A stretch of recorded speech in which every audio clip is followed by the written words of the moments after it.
CIET NCERT presents Audiobook, Curiosity, Textbook of Science for Grade 8. Page 210. Chapter 13. Our Home, Earth, a unique life-sustaining planet. A QR code is given on the page to access more relevant content. On the background of the page, we have an image of the Earth as seen from space. Our country, India, is shining in all its glory. Probe and ponder. What do you think Earth would look like if there were no life on it at all? Life on Earth has survived for billions of years. What allows it to keep going despite major changes and disasters? Why don't dogs lay eggs or hens give birth to live chicks? If a spaceship carried soil and water to Mars, could plants start growing there? Share your questions. Some blank space has been provided.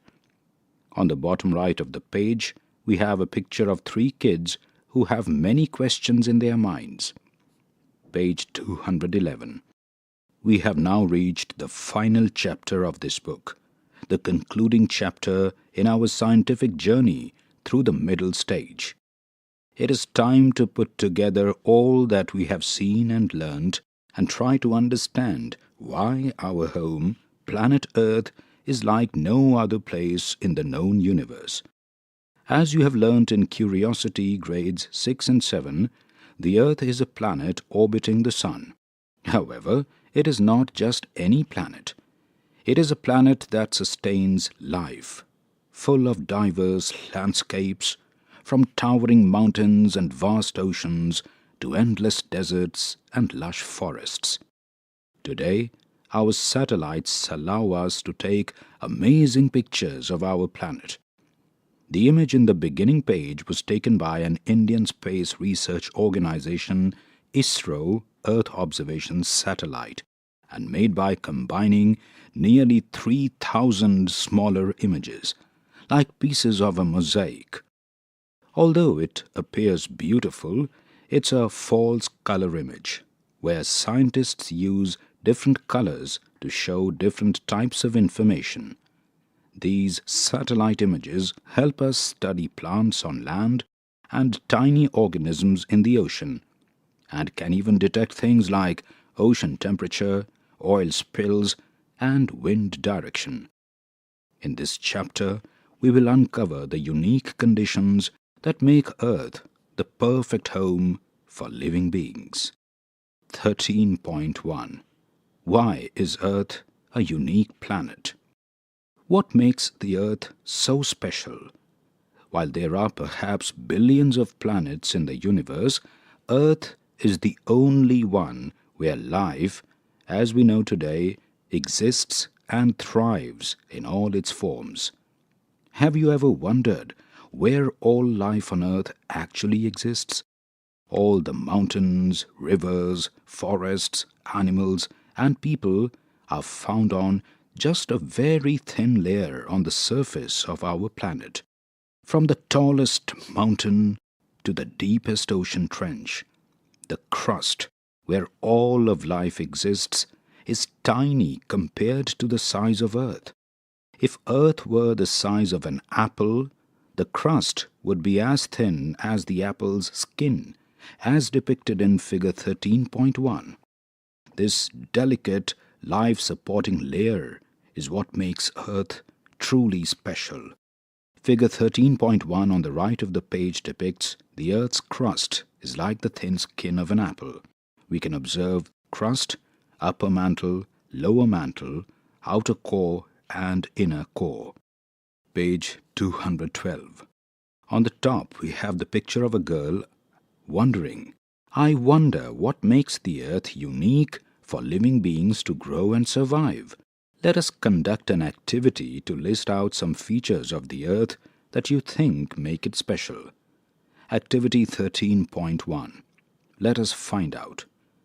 List some features of the Earth that we often take for granted, but are interesting and important to us. Write them in Table 13.1. We have filled in a few for you. Table 13.1. Interesting features about the Earth. Column 1, serial number. Column 2, interesting features of the Earth. 1. The air we breathe doesn't fly off and disappear into space. We learned in Chapter 7 that the particles of a gas move freely and gases do not have a fixed volume. 2. We can stand on the ground held by gravity, as we learned in Chapter 5, but our heart can pump blood up to our head. 3-4- Discuss the features you have listed with your teacher and friends. You may realize that the Earth is interesting and important to us in many ways.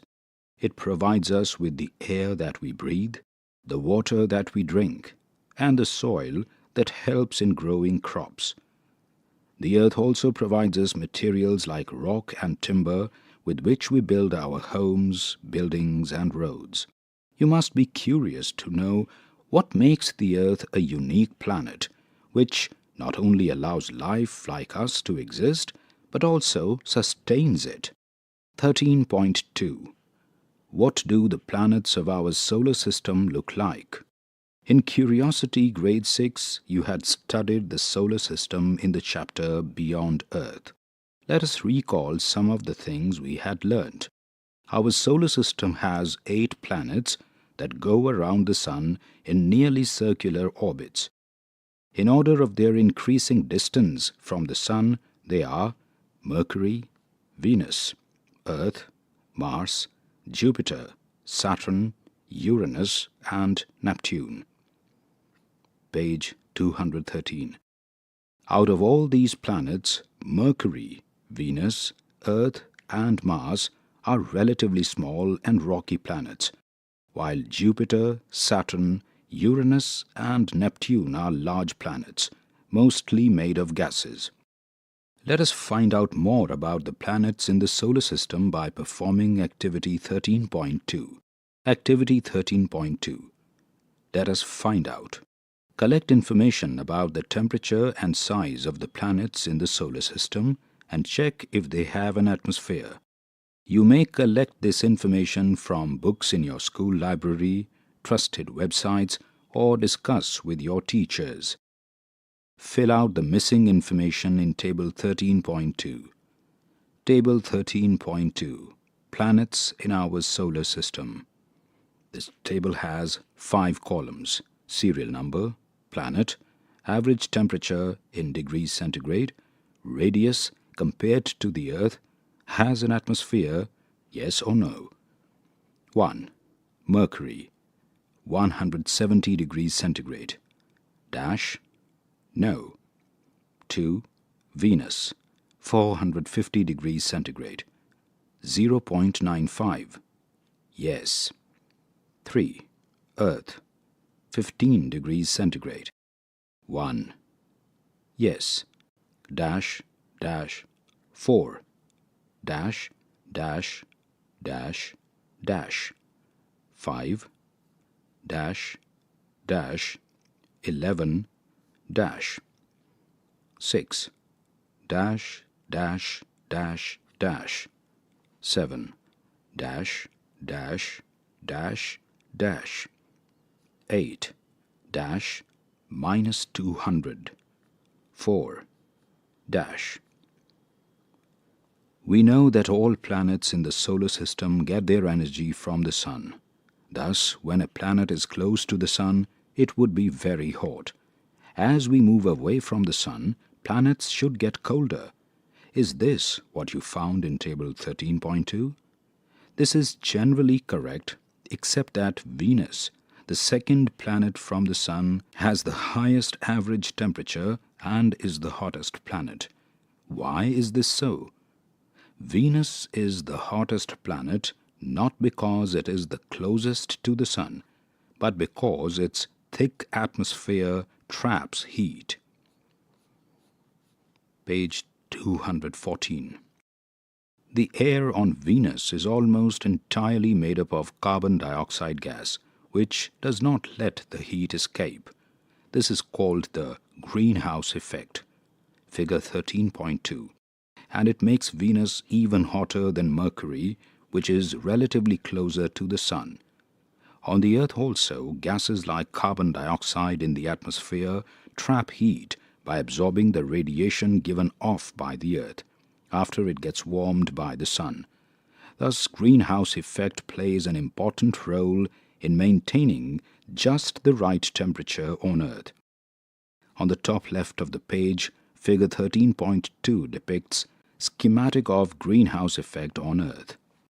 A step further, the greenhouse effect that causes a planet like Venus and Earth to trap heat does not work the same way as a greenhouse for growing plants in a cool climate.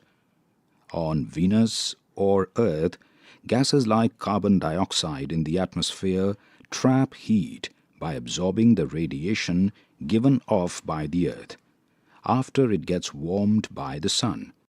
A plant greenhouse, on the other hand, traps warmed air simply because it is a closed space, usually with glass walls. Figure 13.3. It heats up during the day, but the air stays in and the heat does not escape easily, so while both keep things warm, they do it differently. Figure 13.3 here depicts greenhouse for plants.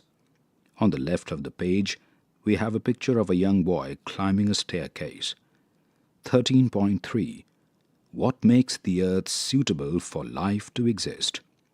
13.3.1. Position of the Earth. The most important reason why the Earth can support life is its distance from the Sun. It is just at the right distance, where the temperature allows water to exist in a liquid form. If the Earth were closer to the Sun, it would be too hot and all the water would evaporate. If it were farther away, it would be too cold and all the water would freeze. In such extreme conditions, it would have been impossible for most life forms, especially plants, animals, and humans, to grow and thrive on Earth. On the bottom left of the page, figure 13.4 depicts the habitable zone around a star. We notice just the right temperature of the Earth. Although some microbes, like certain bacteria, can survive in frozen environments, from what we know so far, liquid water is essential for life to evolve. Page 215.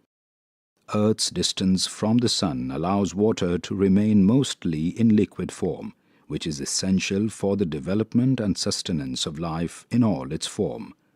The range of distances from the Sun or another star over which water remains liquid is called the habitable zone, or sometimes also called the Goldilocks zone, figure 13.4.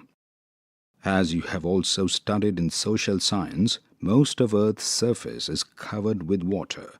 Thus, when seen from space, the Earth looks blue because of the vast amount of water, hence the name Blue Planet. Figure 13.5. On the right of the page, figure 13.5 depicts Earth, the blue planet, as seen from the space. A step further. Did Mars ever support life? Mars lies at the edge of the Sun's habitable zone. Several spacecrafts have been sent to Mars. Rovers have landed and explored its surface, but no proof of life has been found yet. However, scientists think that in the past, Mars may have had liquid water, maybe even some lakes, and conditions that could support simple life forms. Figure 13.6. This is one reason Mars continues to interest scientists. It also reminds us that science doesn't always have final answers. As we explore more, we may find new clues or even new kinds of life. Science stays open to change when we learn more. Figure 13.6 here depicts Mars. On the right side, we have a picture of a young girl climbing a staircase. Further down the page, we have a picture of a girl and a boy. Both have some interesting questions to ask. The girl asks, is the temperature or distance from the sun the only factor that makes the earth habitable? The boy wonders, what would happen if the size of the earth were too small or too big?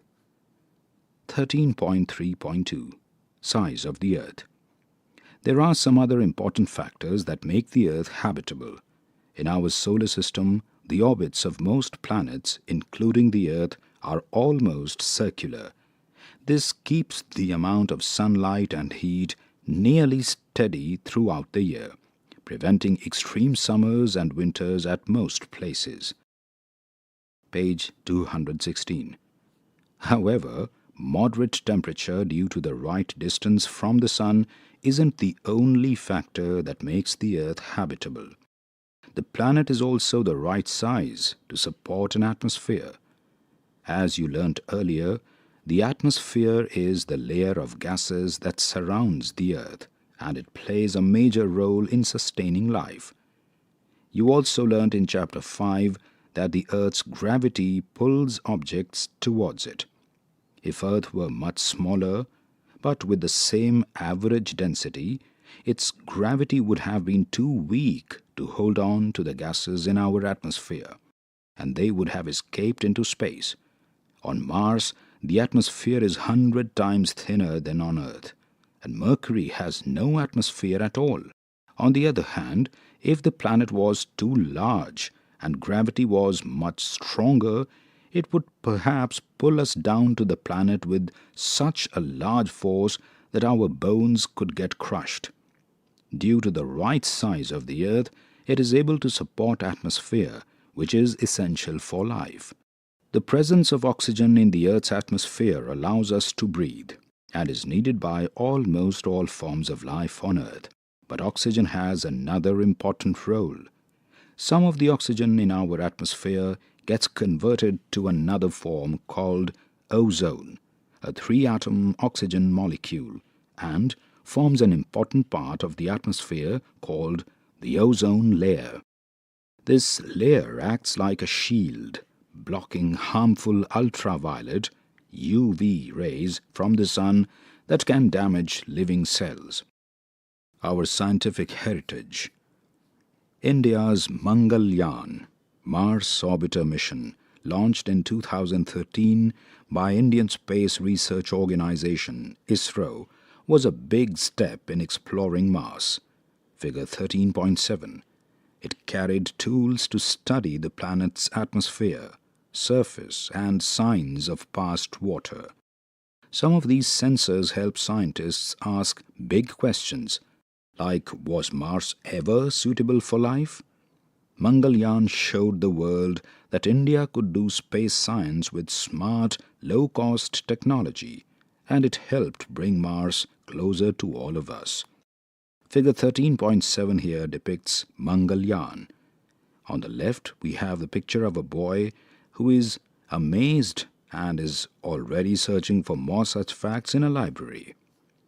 Page 217, 13.3.3. Magnetic field of the earth. On the top right, we have a picture of a boy asking a big question. Does the magnetic field of the earth have any role in sustaining life on earth? In Curiosity, grade 6, we learned that a freely suspended magnet always settles in a fixed direction. This is because the earth itself behaves like a giant magnet. You have also seen in chapter 4 that the region around a magnet where its effect is felt has a magnetic field.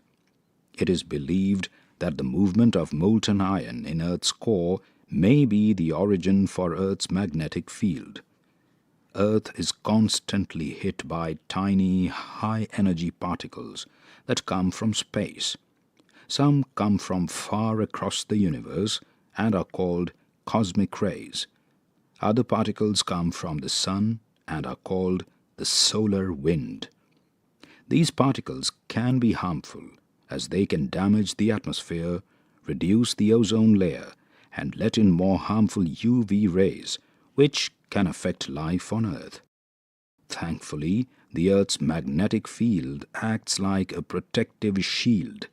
It pushes many of these harmful particles away from the Earth, keeping our atmosphere and hence life on our planet safe. Earth's unique position in the solar system allows the presence of liquid water, along with its size, atmosphere, and magnetic field. All help make it a planet where life can emerge and thrive. We have a picture of a girl, and she has a serious question. But how is life supported and sustained on Earth? 13.4. What allows life to be sustained on Earth?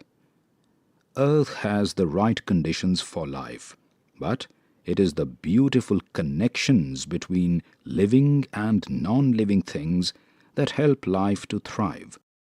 In Curiosity grades 6 and 7, you learnt about key natural resources such as air, water, sunlight, soil, and minerals. You also learnt about the important life processes in plants and animals. Now, let us explore how all these elements interact to support and sustain life on Earth. 13.4.1 Air, Water, and Sunlight. We know that the atmosphere contains oxygen, which humans, animals, and plants use for respiration. In the presence of sunlight, plants take carbon dioxide from the air and water from the soil to prepare food by photosynthesis. Page 218. In the process, oxygen is released, which is needed for respiration. We have learned radiation from the sun heats the earth. Some of this heat is trapped by the atmosphere due to the greenhouse effect. This effect, though mild, keeps the temperature just high enough for water to remain in the liquid state. In Curiosity grade 7, you also learnt about heat transfer by radiation. Without an atmosphere, the Earth would lose heat to space and become too cold. So, the greenhouse effect helps keep the Earth warm. Water is essential for life. You have learnt that it covers about 70% of the Earth's surface and is found in ponds, lakes, rivers, springs, seas, oceans, and groundwater. All this water forms the hydrosphere. In Chapter 7, you learned that water is a good solvent. In Curiosity grade 7, we learned how water transports nutrients from soil to leaves in plants. In animals, it regulates body temperature, aids digestion, and ensures hydration, all essential for health and life. Though much of Earth is covered by water, we still know little about what lives deep in the oceans. The hydrosphere is home to millions of life forms, from tiny planktons to giant whales, many still being discovered. Oceans, lakes, and rivers provide rich environments for aquatic life. Figure 13.8. Fresh water is also needed to grow crops and support people around the world. Water vapor in the air forms clouds and brings rain or snow. This refills rivers, lakes, and underground water. Rainfall affects the kind of plants and animals that can live in a place. Moving air also shapes weather and rainfall, which influence farming, water supply, and life on land. On the left of the page, figure 13.8 depicts life in water. 13.4.2 Soil, Rocks, and Minerals. Beneath our feet lies something remarkable, the Earth's crust, made of rocks, soil, and minerals. It may seem hard and lifeless, but it provides almost everything life needs to grow and survive. From soil that helps plants grow to minerals that give us salt, coal, oil, and metals like iron and copper, this outer layer, supports both ecosystems and human life. The solid parts of the earth, including materials like rocks, soils, and minerals, are known as the geosphere. Soil may look like simple dirt, but it is rich in nutrients like nitrogen and potassium that plants need to grow. These nutrients come from the slow breakdown of rocks and the remains of plants and animals. Page 219. There are various types of landforms, rocks, soils, etc. on Earth. This variety, along with the processes that shape and alter them, is called geodiversity. Figure 13.9. It helps create unique habitats where different types of life can thrive. The non-living parts of nature like soil, rocks, and water aren't just a background, they help shape the story of life itself. Figure 13.9 on the top right of the page depicts geodiversity. 13.4.3 Plants, Animals and Microorganisms. From the chapter on microbes to the chapter on ecology, we have seen that the earth is full of life, from trees, shrubs, herbs to animals, insects, and tiny organisms invisible to the naked eye. All living beings, along with the places where they live, make up the biosphere. This includes land, water, and air, where life interacts with its surroundings to survive and grow. As you learned in Chapter 12, living beings depend on one another and their environment. Plants make food through photosynthesis. Animals eat plants or other animals, and decomposers break down dead matter and return nutrients to the soil. Nature works together as a system to support life. 13.4.4 The importance of balance. Have you ever wondered how so many things on Earth stay in balance? Earth is like a giant teamwork project between nature, weather, and life itself. It is a vast living system where land, air, water, and living things support and affect one another. Even a small change in one part, like cutting down a forest, can impact rainfall, soil, air quality, and the animals that live there. Life on Earth survives not because of just one thing, but because everything works together in balance. It is this balance that keeps our planet habitable. That's why preserving and protecting clean air, water, soil, and all forms of life isn't just important but essential for keeping Earth healthy for the future. 13.5 What keeps life from disappearing? If plants and animals didn't reproduce, life would eventually disappear from Earth. Reproduction ensures that each type of organism continues to exist, maintaining the continuity of life. We usually expect that animals will produce young ones that resemble them. Cows have calves and cats have kittens. This happens because parents pass on instructions to their offspring about how to develop from a single cell. These instructions, called genetic material or genes, are stored inside every cell of a living being. Page 220. You can think of genes as a detailed instruction manual inside each cell. Some instructions tell the cell how to make blood, while others guide the formation of bones, muscles, or skin. Together, these instructions ensure that a calf grows into a cow or a kitten grows into a cat. But reproduction does more than just create more of the same kind of living beings. It also allows for small changes in the instructions that are passed down from parents to offsprings. Sometimes These changes help a plant or animal survive better in a new environment. For example, over time, camels developed humps to store fat and survive in deserts. Even microbes evolve. Some bacteria, as you learned in the chapter on health, have become resistant to antibiotics, helping them persist. Over many generations, such changes can lead to new features or even completely new types of living beings. So, reproduction not only keeps each kind continuing but also helps life adapt, change, and continue in new forms. Figure 13.10. Figure 13.10 on the left depicts development of calf to cow.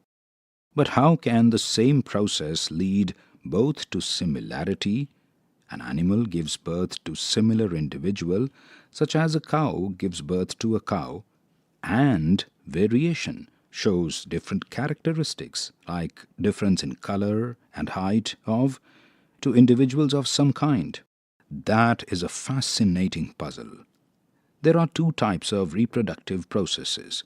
One in which the young are almost exactly like their parent, and another in which they look slightly different from their parents.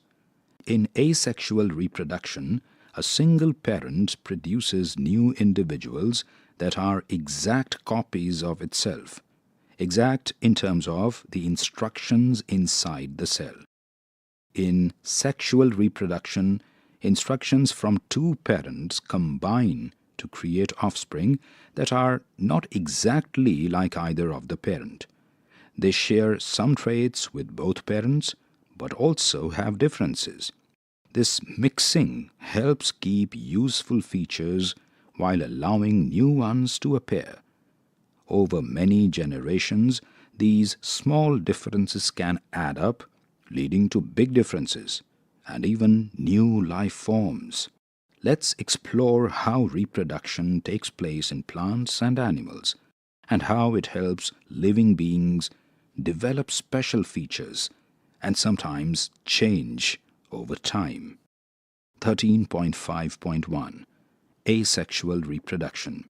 Many plants can reproduce when any part of the plant's leaf, stem, or root is planted in soil. This kind of reproduction is called vegetative propagation. Page 221. Can you observe and list some plants around you that grow this way? On the top right of the page we have a picture of a girl asking a question. How do bamboo and sugar cane grow into new plants? I have never seen their seeds. Activity 13.3. Let us find out.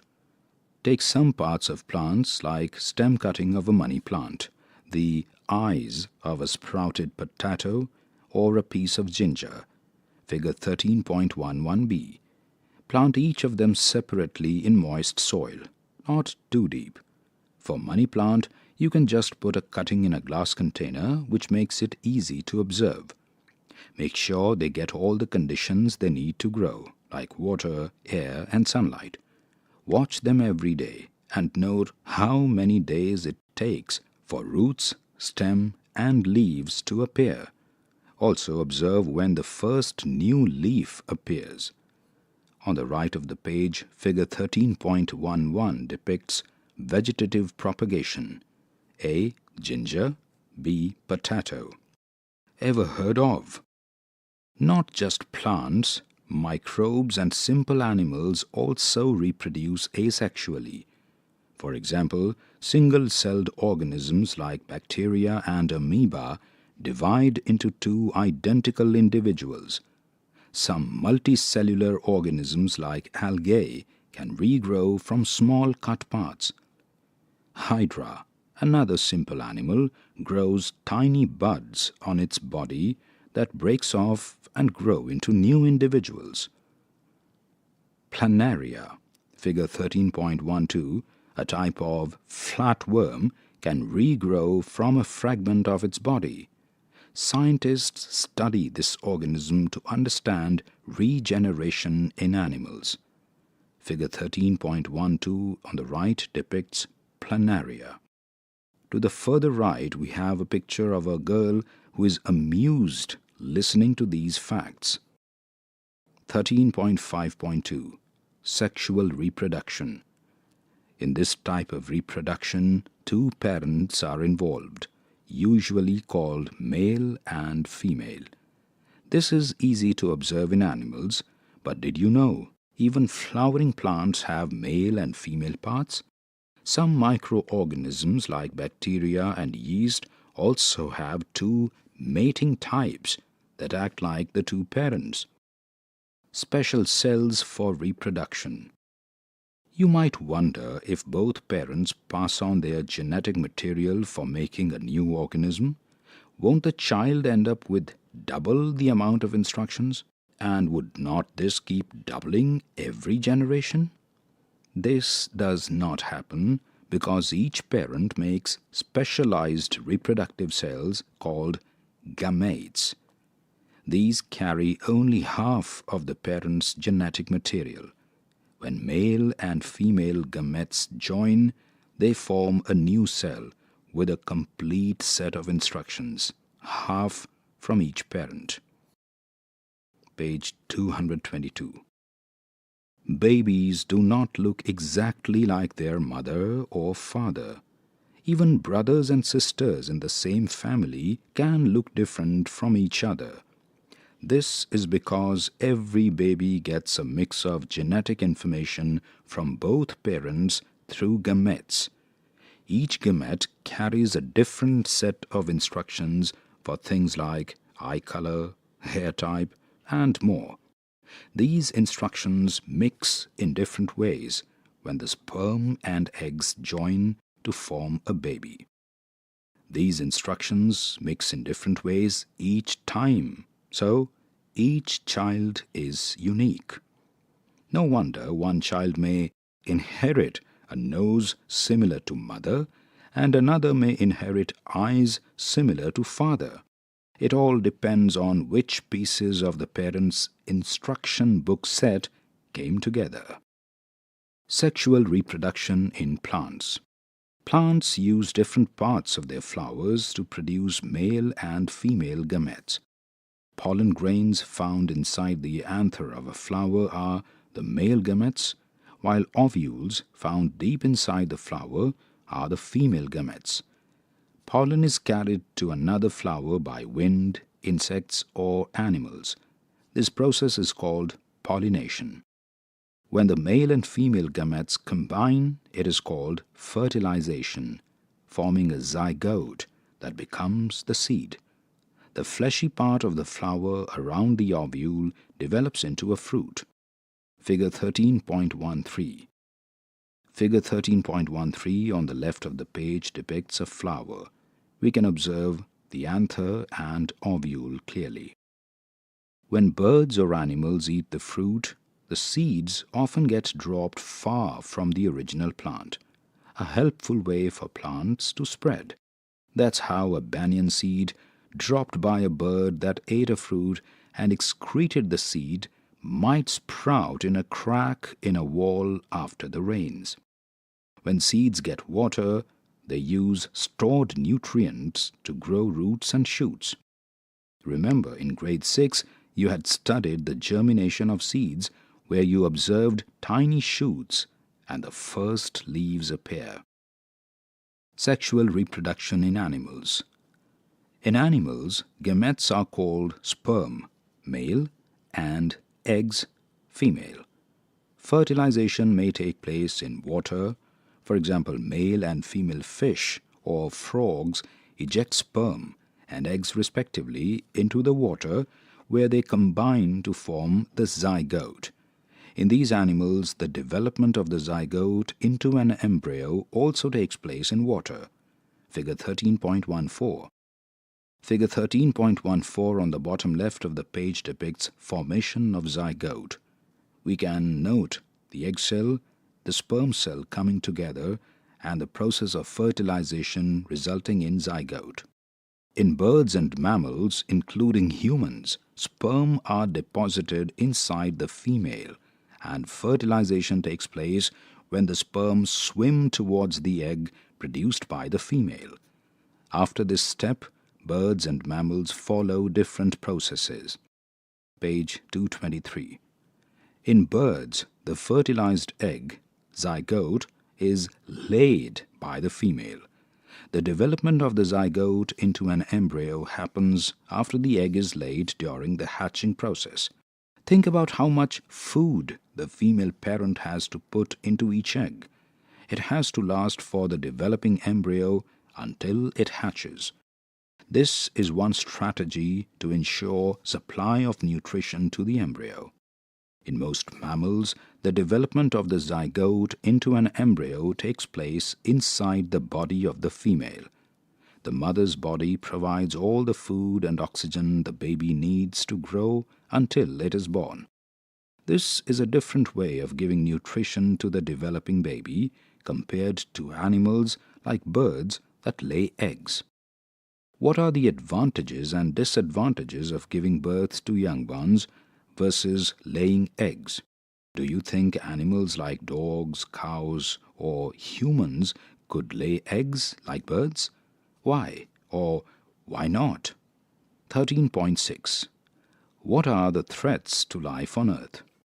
We know that life on Earth depends on a delicate balance of living and non-living things working together.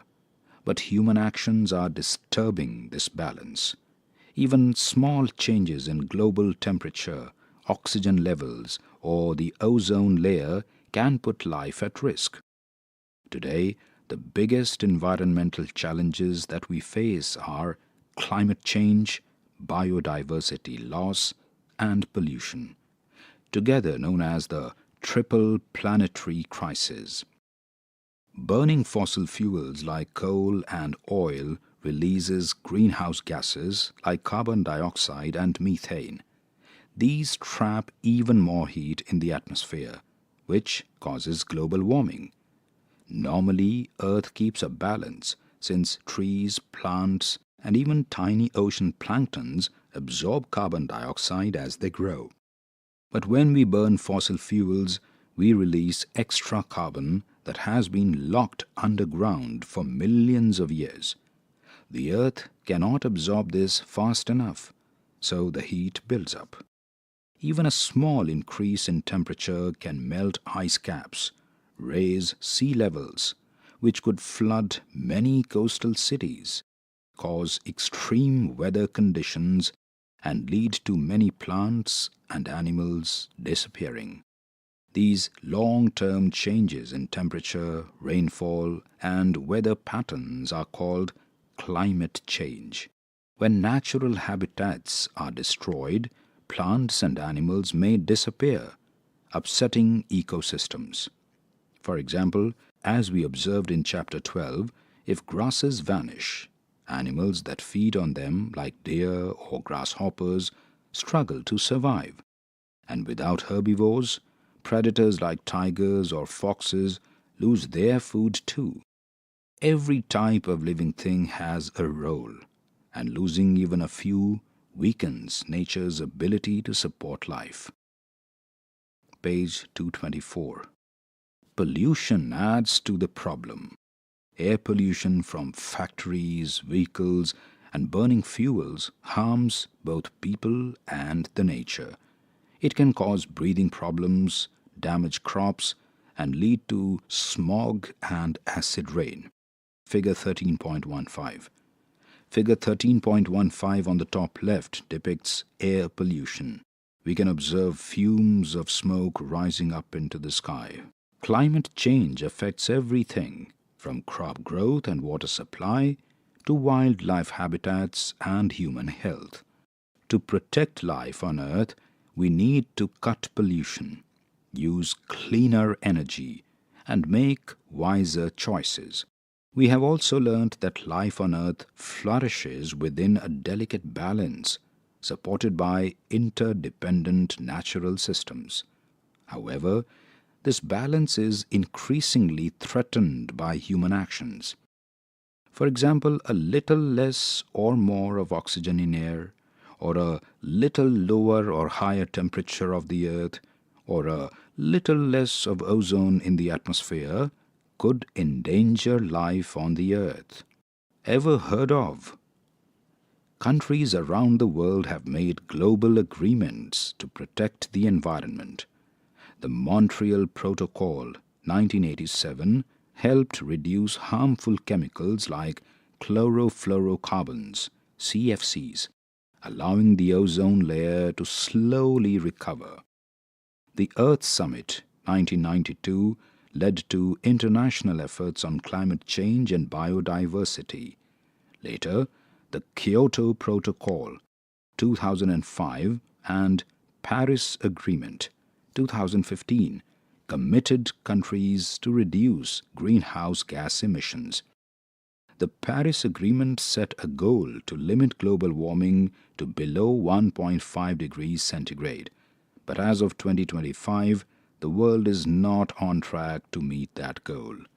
Much more action is needed to avoid any more adverse effects of climate change. On the left, we have the picture of a boy who is amazed hearing these facts. Water and soil pollution are serious threats to life. Figure 13.16. Factory, farm, and plastic waste harm aquatic life and make water unsafe. Excess fertilizers and poor waste disposal pollute soil, reduce crop yield, and spread harmful substances through the food chain. Protecting them requires better waste management and sustainable farming practices. On the bottom left of the page, figure 13.16 depicts water pollution. We have observed above that all the Earth system, such as hydrosphere, biosphere, atmosphere, and geosphere, are connected, so damage to one can affect the others. Protecting the climate means cutting down on greenhouse gases by using renewable energy like solar and wind, improving energy use, and choosing environmentally friendly ways to travel. At the same time, preserving biodiversity is key, as diverse ecosystems are stronger and more balanced. Page 225. Local communities can play a big role in using natural resources sustainably.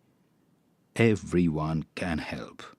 Reusing, repairing, and recycling items like clothes and plastic reduce pollution and waste.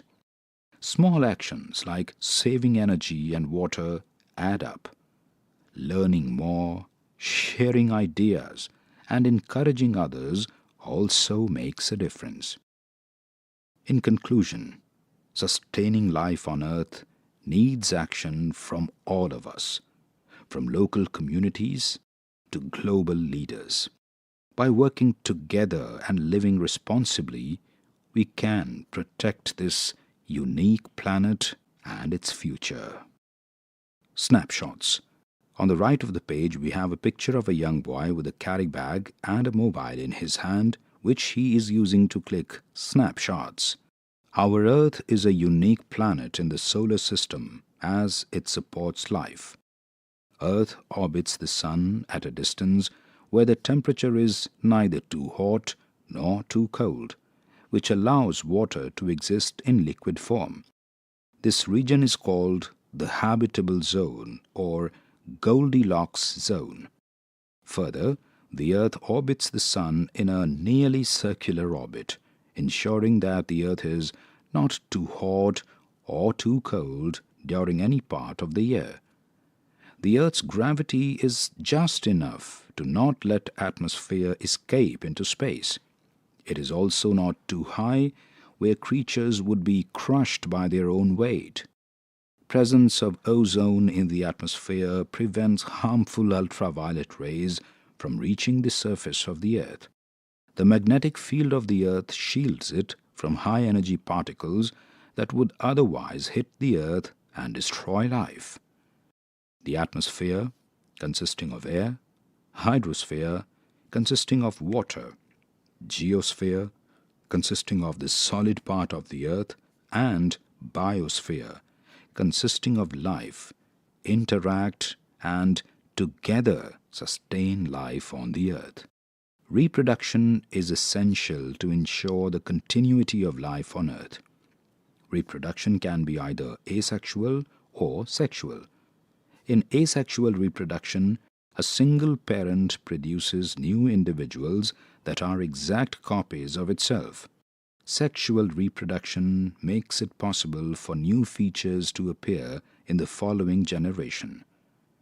In different animals, the development of the zygote into an embryo takes place either inside or outside the body. Climate change, biodiversity loss, and pollution are threatening life on Earth. Together, these challenges are known as the triple planetary crisis. Page 226. Keep the curiosity alive. 1. What is one major reason Mars cannot currently support life like Earth? 1. It has too many volcanoes. 2. It is too close to the Sun. 3. It lacks a thick atmosphere and liquid water. 4. Its magnetic field is too strong. 2. Which of these is an example of geodiversity? 1. Variety of bird chirping in a forest. 2. Different landforms like mountains, valleys, and deserts. 3.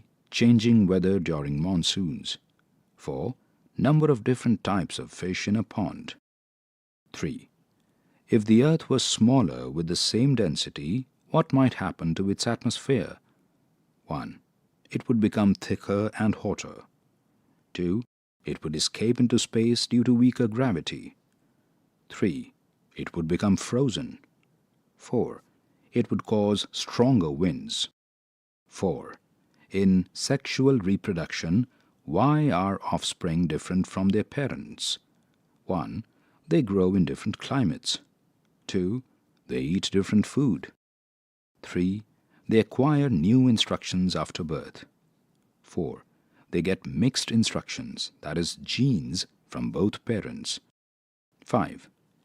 You notice tiny green plants growing in cracks on your school wall after the monsoon. Where do you think the seeds came from? What conditions helped these plants grow there? 6. A city has recently cut down a large patch of forest to build new roads and buildings. Discuss the possible effects this could have on the local climate and biodiversity.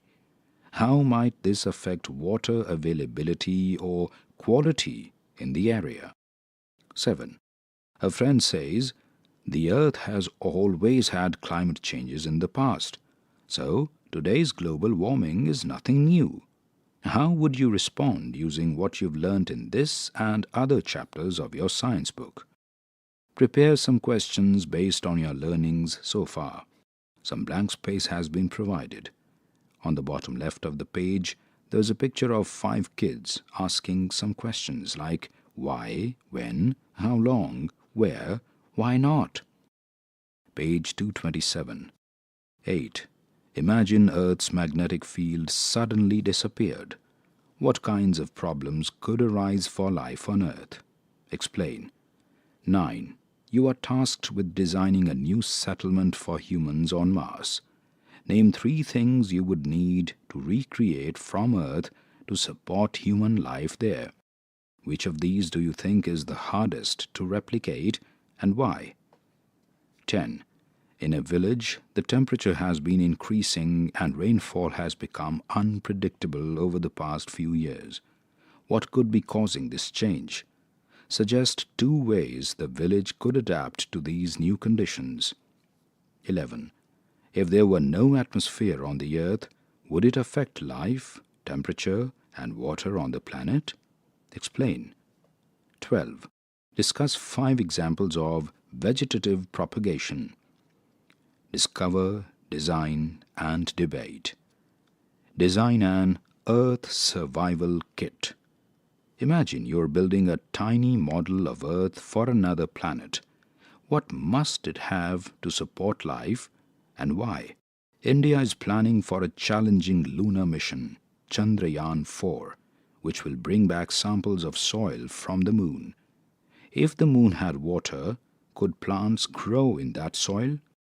Think of some experiment that could help you explore whether plant growth is possible on the moon. Flowers are often brightly colored and have a pleasant smell. How do you think these features help the plant reproduce? Why do animals like fish and frogs lay hundreds or even thousands of eggs at a time, while other animals lay only a few? What might be the advantages and disadvantages of laying so many eggs? Birds like sparrows build nests and care for their eggs and chicks, while reptiles like snakes usually lay their eggs and leave them without protection. How might this difference in parental care affect the chances of survival for the young ones in each case? Reflect on the questions framed by your friends and try to answer. Some blank space has been provided. On the bottom right of the page, we have a picture of 5 kids sharing their thoughts. Thoughts like, I think, but we thought, maybe, shouldn't it be? Page 228. It's never the end, my friend. And we have arrived at the final page of our Grade 8 science journey. But remember, this is not the end of your exploration. Throughout the year, we hope you have learned to ask deeper questions, design investigations, and think like real scientists do. Whether you wondered about how forces work, explored the remarkable balance of our planet, or investigated how ecosystems are connected, you've already entered the investigative world of science. If you noticed, we left space in every chapter for you to ask your own questions. What are the things around you that puzzled you?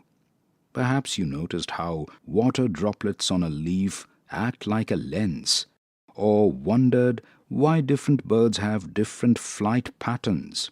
Things that you notice and the questions you ask about them are the very beginning of scientific investigation.